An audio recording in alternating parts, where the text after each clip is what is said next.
ድቅል አማሯ ለቤተልሔም እንዲደርስልኝ አደራ እላቸዋለሁ። እንግዲህ እቺ ድቅል አማራ ገና በእናቷ በኩል ያለውንም እያጣራው ነው።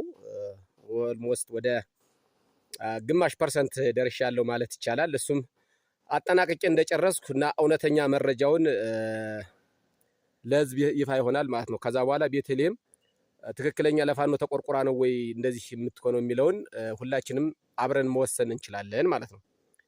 በሌላ በኩል ግን አንድ ቪዲዮ ስለኔ ሰርታ አይቸው ላይቭ ላይ ገብታ ምን ጊዜ እየተዋጋ ነው እንደዚህ ላይቭ ላይ ተጥሎ የሚውል ምናምን የሚል ነገር ተናግረሻል ወይዘሮ ድቅል። ሰላም ውድ አማራውያንና የአማራ ወዳጆች እንዴት ናችሁ? ሰላማችሁ በያላችሁበት ይብዛ።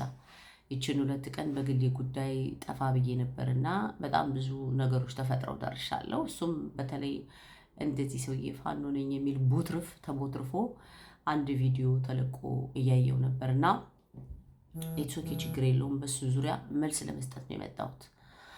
በነገራችን ላይ ሰውየው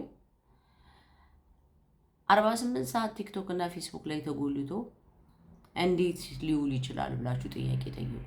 እንደዚህ አይነት ሌባ ፋኖ ነኝ ባይ ባለጌ በፋኖ ስም የሚነግድ ማለት ነው። እንደዚህ አይነት ኬላ ዘርግቶ 10 እና 15 ግሩፕ ሆኖ መሳሪያ አንግቶ አውቶቡስና ምናምን እያቆመ የእናቱን መቀነት ሲፈታ እናቱን ሲያሳድድና የአማራን ትግል የፋኖን ሀቀኝነት ትግል ለማጠርሸት ሲሰራ የሚውል ሰው መሆኑ መረጃው ካለምንም ችግር 48 ሰዓት ጫካ ውስጥ የተቀመጠ ፋኖ ነኝ የሚል ዛሬ ብዙ ፋኖ ቆስሎ መታከሚያ ባጣበት የሚበሉት አጣው የሚሰቃዩ በባዶ እግራቸው ጋሬጣ እየሰነጠቃቸው ከጫካ ከተራራ ተራራ በሚዘዋወሩ መልእክት እንኳን ለማስተላለፍ የተሻለ ኔትወርክ የሌላቸው ሀቀኛ ፋኖች ባሉበት እንደዚህ አይነት ሌባ 48 ሰዓት ቲክቶክ እና ፌስቡክ ተጎልቶ ሲያጭበረብር ይውራል። እንዳንተ አይነቱ ነው የምንታገለው። በነገር ላይ የአንተ አይነቱ ሌባ ከተማ ተቀምጦ ሰንሰለቱን ሰርቶ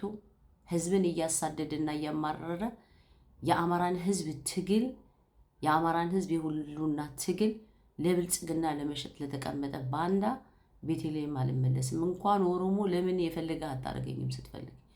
የኔ አባት ሀገር ያወቀው ፀሐይ የሞቀው ነው። ቤተልሔም እንደማንም ተደብቃ የምታወራ የአባቷ ፎቶ የማይታወቅ የተወለደችበት ትምህርት ያደገችው የተወለደችው ደብረ ማርቆስ አንደኛ ደረጃ የተማረችው ንጉሥ ተክለ ሃይማኖት፣ ሁለተኛ ደረጃ ሃይ ስኩል የተማረችው ድብዛ ትምህርት ቤት ነው።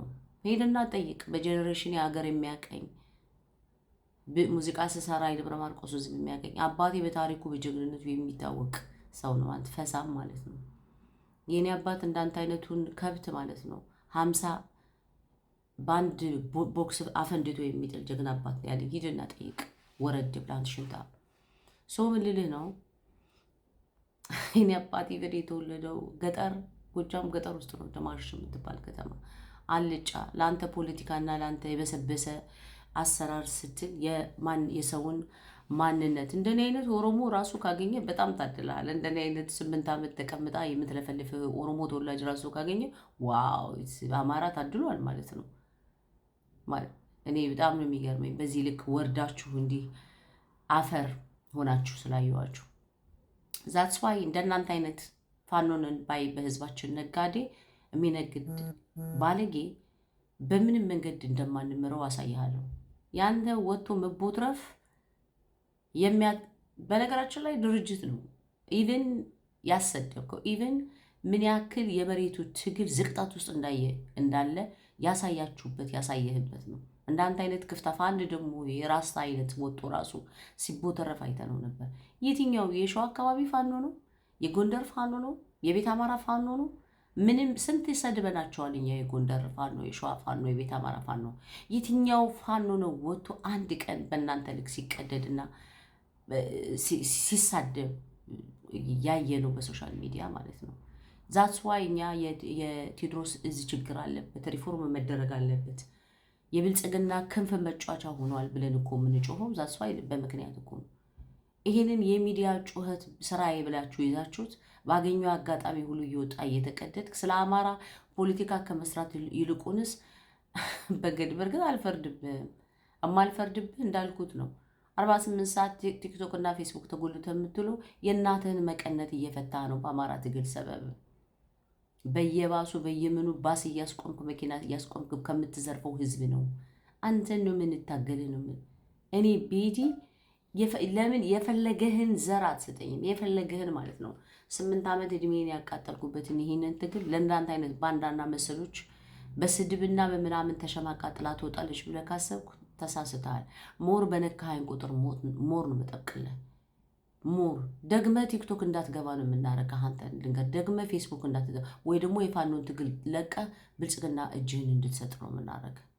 እንዳንተ አይነት ባለጌ እንደናንተ አይነት መሰል ቆሻሻ ወይ ደግሞ ኦፍኮርስ የማትታገላለህ የሆነ ጥግ ይዘህ ተሰብስበህ 10 እና 15ቱን ህዝብ ስትዘርፍ የምትውል አንተን ማስቆም አይቻልም፣ ቀንህ እስኪደርስ ድረስ ማለት ነው። እና እልሃለሁ አሁን ደግሜ ለምን ሲጀመር ስለተሸነፍክ ነው። በጭባጭ እንደኔ አይነት አንዲት ሴት የምታሸንፍ በጭባጫ ፋኖ ነኝ ባይ ወሬኛ መሳሪያ ታጥቀ በሶሻል ሚዲያ መተህ ታፔላ ለጠፈ እሷ ኦሮሞ አባቷ የጭባ ጋሽዳኝ ቀበርጥሶ ምናምን ፈሳም ነው የምልህ። የማን ልጅ እንደሆነ አላወከኝም። እና እዚህ መንደር ለምትንበጫበጩ ፎቶዬን እየለጠፋችሁ ምናምን አፈር ድሜ ትበላለህ እያንዳንድ ማለት ነው። እኔ ቤቴ እንኳን ለእናንተ ለማንም አልበገርም። የያዝኩት እውነት ነው። የያዝኩት ሀቅ ነው። የያዝኩት ነገር በመርህ ነው። ዝም ብሎ እንደናንተ በቲፎዞ አይደለም። ምድረ በጭባጫ። ለማንኛውም አድርሱለት ለሰውየው። አመሰግናለሁ።